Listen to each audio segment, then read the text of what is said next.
this is the embodied essence of this dance between the masculine and the feminine, of this penetrative intensity that we get from the masculine, and then the corresponding feminine capacity to soften and open and deepen.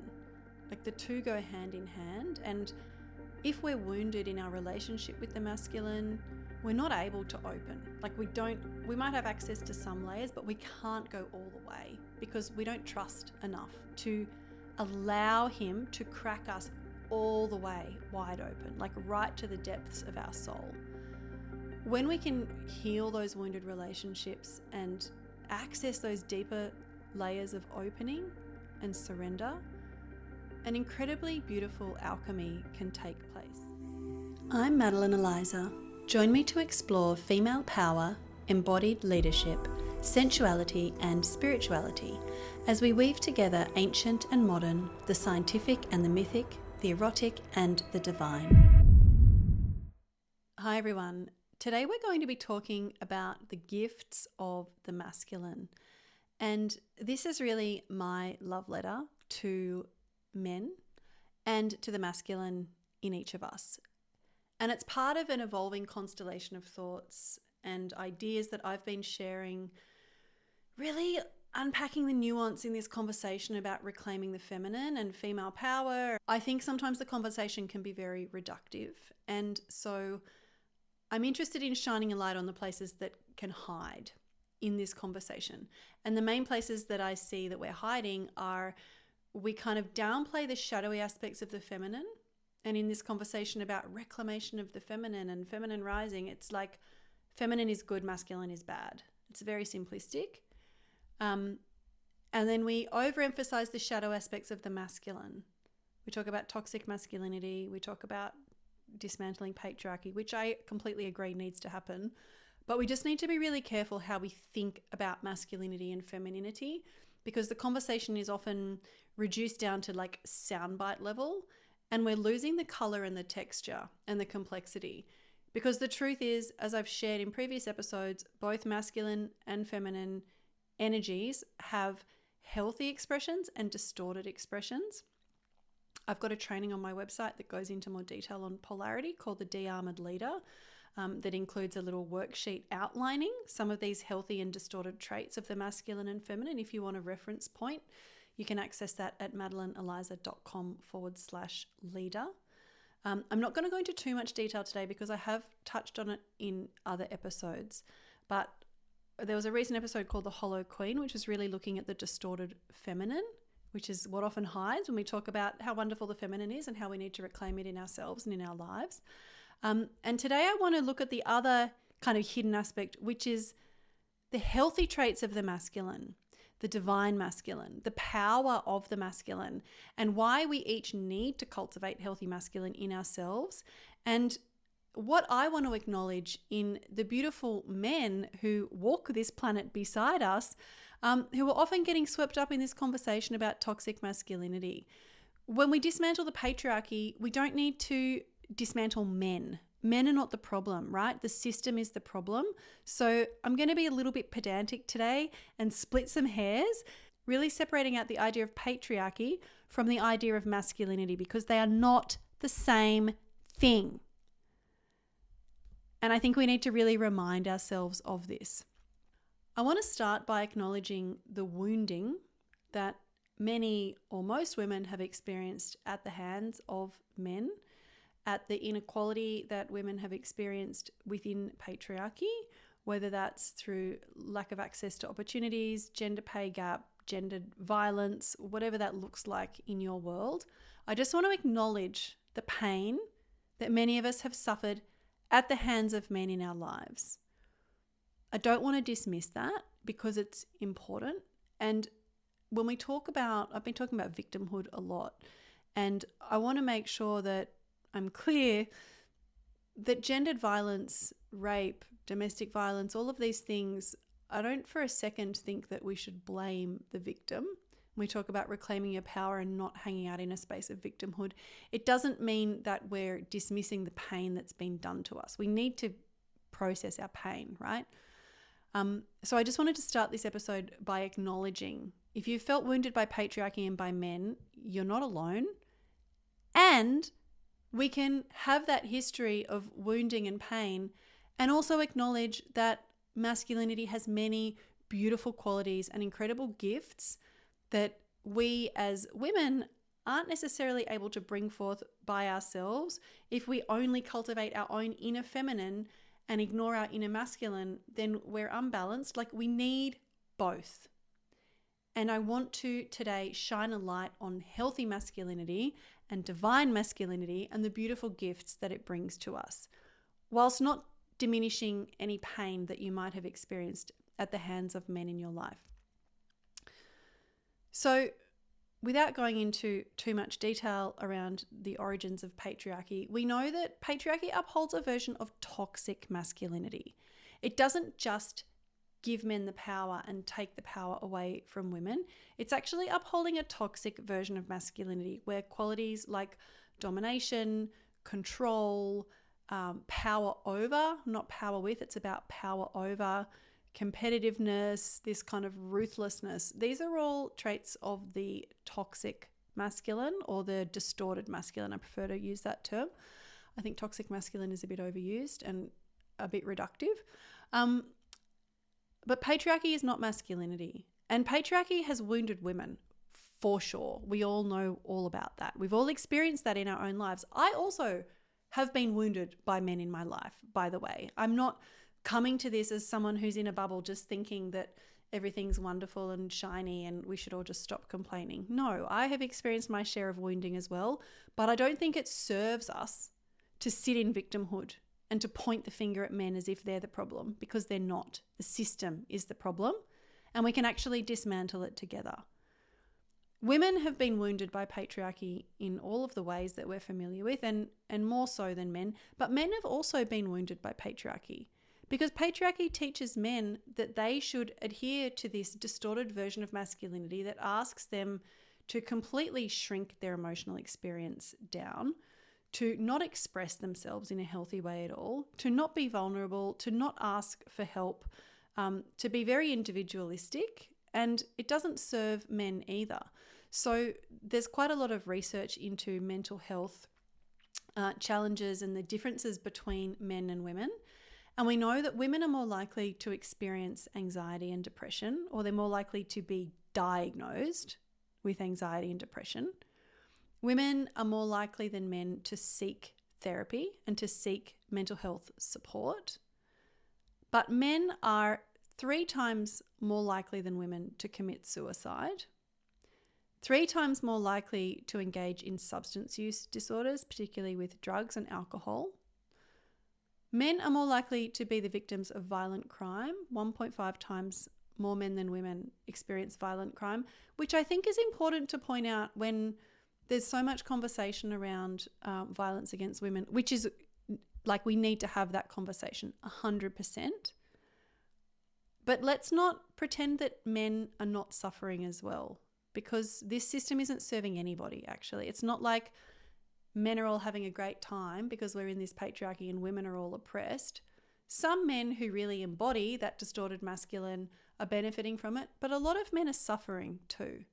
And the suffering might be less obvious than the suffering of women, but it doesn't mean that it's not happening. Men make up the majority of the prison population, and men make up the majority of the homeless population as well. And I'll pop the link to these statistics in the show notes. So I think we can see that patriarchy doesn't serve anybody. And we really need to stop making out that men are the problem. And I think I've said this before in a previous episode, but if you consider yourself a feminist and you're hating on men, I've seen very prominent feminist speakers, writers, thinkers actively talking about misandry, which is hating men. Like, this is not helping anyone. We kind of get stuck in these narratives of good versus evil. We love a story of good versus evil in our culture.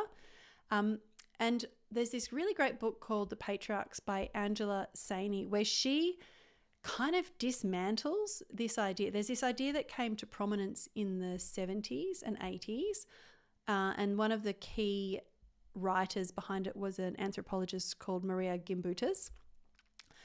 And it was this idea that in Neolithic times, like before about 5000 to 2000 BC, people were living much more simply. People were living in connection with nature. Everybody was worshipping the goddess and living harmoniously. And it was all wonderful, and women were in charge.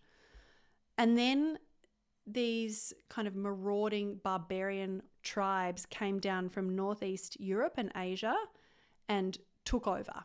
And it was mostly young men, and there was raping and pillaging. And after that, these more masculine patriarchal power structures were put into place. And this is an idea that really took hold in the 70s, and all of these trends of goddess worship came up from that. And this idea that we should return to this pre-patriarchal past where women were really worshipped and valued. And there's complexity here again, and in this book, Angela Saini makes a case that it wasn't quite that simplistic. It wasn't quite that glorious beforehand, and it wasn't quite that terrible afterwards. Nothing is as good or as bad as it first seems. That's a quote. I can't remember who said it, but I'll find it and I'll put it in the show notes. I'd really recommend reading that book. It's a good one. So again, it's this idea of good versus evil, like men versus women. We love these very reductive, simplistic, dualistic ideas because they're easy for our brains to process, but they're not always accurate. There's another wonderful essay I read this week by Charles Eisenstein, who's one of my favorite thinkers, and really sits in the complexity and the nuance. And it's an allegory that he's written from the perspective of Darth Sidious from Star Wars, which again is such a classic story of good versus evil, light versus dark. And he's using it as a political allegory to really unpack the idea that one side is all good and one side is all evil, and offering the perspective of the Sith, the bad guys in Star Wars, as a more nuanced and probably more realistic perspective, really inviting us each to look at the dark and light within ourselves, and actually suggesting that we should be wary of anybody who's holding up one perspective or one group of people as being the good guys and the force of light, and the other people as being the bad guys. There's usually some shadows hiding behind that light that we really should be investigating. So I'll pop all those links in the show notes, but in summary, just an invitation to, when you catch yourself falling into these dualistic kind of binary forms of thinking, to stop and question where that's coming from and if it's really serving. Certainly in this conversation about female empowerment, I do not think it serves us to slip into these kind of lazy, reductive thinking patterns where the feminine is good and women are victims, and the masculine is bad and men are the perpetrators. It's so much more complex than that. Some of the qualities of healthy masculine expression include providing, protecting, focus, discipline, logic, strength, and support. And these are qualities that I think we would do well to acknowledge and to appreciate in the men in our lives, and also in ourselves. We need to cultivate the balance of masculine and feminine within ourselves. And I've talked before about Shiva and Shakti, the masculine and feminine expressions and principles in Tantra. And really the role of the masculine is holding this container so the feminine can flow freely. And a beautiful way to think about it is, if you imagine Shakti is a woman dancing, and imagine if she's on like an island in the middle of the ocean, and she's dancing close to this cliff edge, and it's just a sheer drop into the ocean. She can't really relax and express because there's a risk that she might fall off the cliff. So the masculine is like if there is a fence encircling that cliff top so that she can dance and express, but she's held safe and contained to do that. And she can be as wild as she needs to be within that safe container. This is the kind of masculine-feminine balance that we can cultivate in ourselves. And I just really want to, I'm going to speak to how we can cultivate this in ourselves, but also speak to the beautiful gifts of the masculine when we are interacting with the other. Like as a woman, a feminine identifying woman, interacting with masculine men in my life, I just feel so grateful for this beautiful gift of containment. And I'm going to go into that in a bit more detail in just a moment. But while we're on Shiva and Shakti, one of the kind of archetypal expressions is the goddess Kali. And you've probably seen Kali depicted wearing a necklace made of skulls. She's the goddess of death and time. She really represents the dark, wild feminine. She's kind of dangerous and edgy, and she's ferocious, and she doesn't suffer fools. And she's usually depicted dancing. This is a classical expression of Shakti. There's always movement and dance, but she's dancing on Shiva, who is her divine masculine counterpart. And this is such a beautiful expression of the masculine and feminine. And Shiva without Shakti is Shava, which is where the word Shavasana comes from, corpse pose. So the masculine without this feminine animating force is like a corpse. And Shakti or Kali without Shiva is just uncontained chaos. So we really need each other, and we need both of these energetics within ourselves. I've talked about that a bit before, so I'm not going to go into too much detail here. I just want to touch on something that we hear a lot, and something that I've been reflecting on in my own life, is that we often hear women kind of in the corporate world, where we're in these cycles of overdrive and burnout. We hear that, oh, you must have an overdeveloped masculine. Your masculine's too strong. You need to reclaim your feminine. You need to move into this space of softness and flow. We hear a lot about, just softening back and receiving. I've spoken about this before. I've been reflecting on this in my own life, and I think what happens when we're in this stage of pushing ourselves so far beyond our own limits without any proper support structures, what we're actually tipping into is a distorted masculine. So it's not that we have a very strong masculine, it's that we have a very strong distorted masculine, which is what patriarchy teaches us. That's the language of patriarchy. It's distorted masculine energy. So we're good at that. For myself, I have a very strong feminine essence, like that sacral chakra, that flow, that creativity. I've been successful in my career because I can slip into that state of feminine flow. If I'm on a project, I will just flow with it. And it's creative, and I'm problem solving, and I'm collaborating, and I get into that flow. And I've been really reflecting on this. I don't think the problem is not having strong enough feminine. I think my problem in the past, when I've been in these cycles of overdrive and burnout, I think the problem has been that I've had a distorted masculine running the show in cahoots with this very strong feminine creative flow. And actually what I've needed to bring in is a healthy masculine containment. And when we prioritize that, this is the skills of focus, of discipline, of knowing our own limits, of providing structure and support. So that if we've been working for weeks to get a project up off the ground, and we can sense that we're close to that edge of burnout, what the healthy masculine will do is step in and say, that's enough now, let's contain that, we need to rest. And actually create that container for the feminine to soften and receive. I would argue that most of us don't need to simply develop our feminine energy because we're in this overly masculine mode. I would argue that most of us need to switch from a distorted masculine way of operating to a healthy masculine.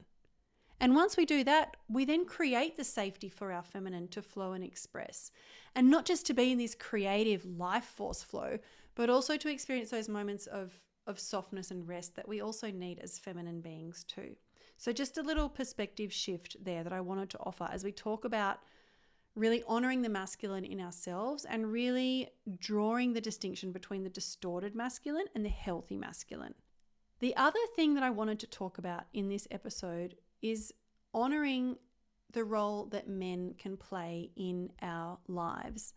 And one of the unfortunate side effects of patriarchy is that many of us as women now have a wounded relationship with the masculine, where we have been victimized, we have been hurt, and so we don't trust the masculine, and we have our defenses up, and we don't want to open, and we don't want to soften and we don't want to surrender because it hasn't felt safe in the past to let down our guard. And so we push men away, and this can happen in all sorts of different ways. But when we push men away, we rob ourselves of the beautiful gifts of the masculine. And there's lots of different ways that you can characterize and describe these gifts. But from an embodied sense, masculine energy has this beautiful combination of pushing and holding. And hopefully that might resonate with you when you hear those words. That has been my experience interacting with men in all different arenas of my life. When we can actually trust the masculine and when we heal those wounds that keep us brittle and guarded and kind of finger pointing in that very typical angry feminist way where we don't want men to come anywhere near us because men are the problem. We're not allowing the gifts of the masculine into our field. And the gifts are profound. So I'm using these words pushing and holding because this is the beautiful balance that I feel energetically with the masculine. And we need both as well, I would say. If there's just pushing, where we're being pushed beyond our perceived limits and pushed beyond our capacity and taken to places that we can't necessarily take ourselves, if that's happening but we're not being held, it feels very unsafe and almost traumatic, and it's traumatic to the nervous system. If we're just being held by the masculine, and I could use an analogy of dating here, which is a world I have been dipping my toes back into over the last few years after being married for a long time and never having used a dating app before. When we interact with men who are emotionally intelligent, who hold us energetically, who are available, who are present, who are kind, who communicate with us, but the polarity is not there and the pushing part of the equation isn't there, it kind of falls flat energetically because we've lost that tension. So the pushing without the holding feels unsafe and traumatic, and the holding without the pushing, just there's no polarity, and so there's no like spark. But when you have both of those qualities, the masculine has so many gifts to offer. And I've experienced this in a few different aspects of my life, which I'm going to share personally. You might relate to some of these. You've probably got your own experiences, which this might spark reflections. But I have really experienced this. I've been fortunate enough to work with some incredible male entrepreneurs, founders and CEOs in close partnership. And in those relationships, I've continually been pushed beyond where I thought my limits were and been given opportunities and given responsibilities and given deadlines and projects that felt like it was too big and too much and beyond me, and I doubted my own ability and I didn't think I could do it. And there's a beautiful phrase that sometimes we just need someone to believe in us more than we believe in ourselves. And this has been my experience working with strong, powerful, brilliant, driven men who have pushed me into new capacities within myself, where it's like, here you go, can you take on this project? And my response is like, no, I can't do that. What? No, me, who, what? And the response then is, well, no one else can do it, so here you go, off you go, you can do it, I believe in you. And I've gone, okay, like, let's figure this out. Everything's figure-outable is one of my central guiding principles. And when we do that, when we're pushed and then held with the support, because often it's messy. The process of growth and stepping into the new can be really messy and clumsy at first. And that beautiful balance of pushing and then holding and feeling that strength and support and like, I've got your back, you're not going to fall. We want to feel with the masculine that he's got us and we're not going to fall. Suddenly we expand our capacity. And we deliver the project and we do the thing and it's like, oh, of course I could do that. Like, what's next? Let's keep going. And so I feel incredibly privileged to have had these experiences, and it's really informed my perspectives on this kind of masculine feminine dance. Another example for me personally, I always seek out male therapists, and I've got an incredible therapist who I've been seeing for the best part of 10 years, and I saw another male therapist before him. And again, I like the feeling of containment and challenge and pushing that I get from men that I don't always get from women. My energy is very strong as well. I have had that feedback in many different contexts of my life, and it's Kali dancing on Shiva, right? It's that sense of that masculine energy pushing back and pushing you into new capacities within yourself. I have a beautiful friend who's a photographer, Brendan, who runs sacred portrait photo shoots, and he holds space for the feminine. And he's incredibly skilled at this. And this is another space for me personally. This is stories from my own life, but where I, through that pushing and challenging and containment of the masculine, I have discovered new capacities in myself. And it's incredibly empowering actually to go on a journey with someone like that in a photo shoot where suddenly you see yourself reflected back and it's like, oh, there's my truth. Like that's the truth of who I am. I couldn't have articulated that, but I'm seeing it reflected back to me. And am I going to be brave enough to own this? And I have decided, yes, I will be brave enough. And it's part of what's propelled me on this path when I've seen myself and the essence of who I am.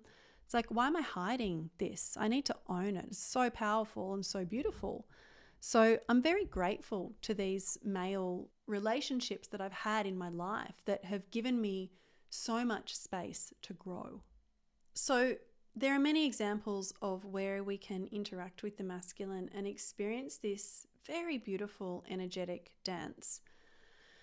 As a heterosexual cisgender woman, probably the most powerful place you can experience this is in your intimate partnerships. And I've been studying Tantra. I'm really immersed in sacred sexuality and cultivating kind of practices and deepening into this space.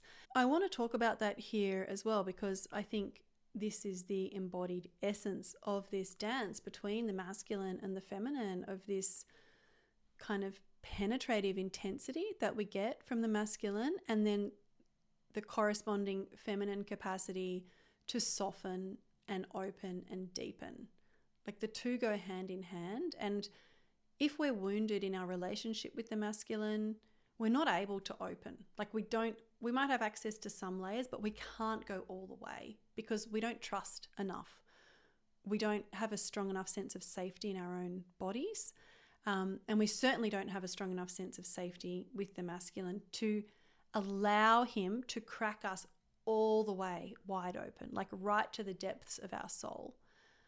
When we can heal those wounded relationships and access those deeper layers of opening and surrender, an incredibly beautiful alchemy can take place. And I want to speak to this here, and this might be a little bit abstract and poetic, but I'm going to try and get it out as articulately as I can.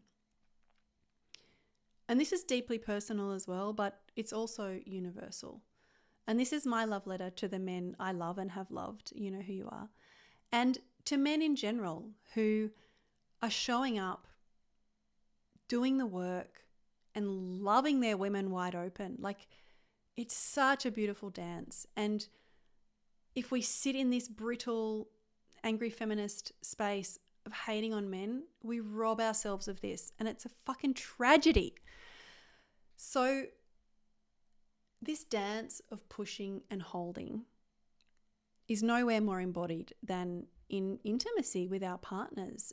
When we can open like this, when we can stay present, when we can trust and surrender, and when we are with a man who has the depth and the presence and the stamina to be able to stay with us as the layers crack open and crack off, and another layer goes, and another layer, and another, you reach this place where you're kind of at the core of who you are. And it's a sense of like spiraling inwards deeper and deeper, but also expanding outwards. And you might have experienced this in intimacy with your partners where you thought you'd reached your limit of pleasure, for example. You thought you'd reached your limit of emotional opening, and then he pushed you again and your heart unclenched a little bit more and the tears pour forth and you feel like your whole raw soul is just shining out of you, being held by this man who's penetrating you so deeply in every way. And when we have these experiences, it's almost a chicken and egg kind of beautiful cycle, because when you are with a deep, powerful, embodied, strong, loving man who loves you wide open and treats you like a goddess and sees you as divine, you see yourself as divine. It's reflected back to you. Same as doing a photo shoot. You start to have a different relationship with yourself. And then when you start to cultivate that different relationship with yourself, where you're really embodied in your own divinity, like you feel it, you have this relationship with yourself as sacred and divine, that then in turn influences the types of interactions that you're having with intimate partners, because you're no longer available for somebody who's not going to treat you like the absolute embodiment of Shakti, because that's the relationship that you have with yourself. So it's this beautiful chicken and egg. But this piece that I want to call out, and the gift of the masculine, is in pushing us to places that we couldn't otherwise access or where we didn't know we could go before. And this has a lot to do with pleasure, and it has a lot to do with surrender and kind of that emotional expression and allowing ourselves to be deeply seen. I think core to the feminine experience is a yearning to be known. Like we yearn to be known. You might relate to this analogy that there's an ocean inside of each of us, like a deep, dark ocean. And the gift of the masculine with that penetrative intensity is he is a light in the darkness, and he can know you. He can chart and map every inch of that ocean. Like there's such a longing to be known in that way. And it's this very beautiful energetic dance when we can allow ourselves to soften and open and surrender and trust. We can allow ourselves to be known in this way. And this only happens if there is that balance from the masculine of pushing and holding. If there's only one or not the other, it doesn't work. It falls flat like a house of cards falling down. There's got to be both. And I would say then on the feminine side, there's also like responsibility there, but it's in cultivating this ability to open and to trust and to surrender. And it's an incredible gift. And yeah, I just think if we're hiding out in this victim consciousness, then we can't get to this place because we've got too many shells and barriers in the way. And so today I just really wanted to speak to this beautiful energetic interplay between the masculine and the feminine, and the gifts of the healthy masculine, both within our own embodied experiences in ourselves and also as we're interacting with the men in our lives in all different contexts. And you might have examples come to mind. There might be a relationship like this with your father or your brother or with male friends or whatever. It can take many different forms. I think that sacred sexuality, like physical intimacy, is probably the most potent and crystallized version of this. Like that's the essence of the masculine feminine dynamic, but it can take many forms. And I really just wanted today to spend a bit of time unraveling the nuance in this conversation about reclaiming the feminine, because we really need to make sure that we don't muddle up patriarchy with masculinity. I hope that's been insightful for you. Thank you for joining me today. If you would like to go deeper into learning about polarity, as I mentioned, and that inner marriage particularly, I have a free training called the De-Armored Leader. Again, part of it is about this shedding of the shells and stepping into a space of vulnerability, which is such a beautiful skill to cultivate. And that's on my website at madelineeliza.com/leader. I'll pop the link in the show notes as well, and we'll see you next time.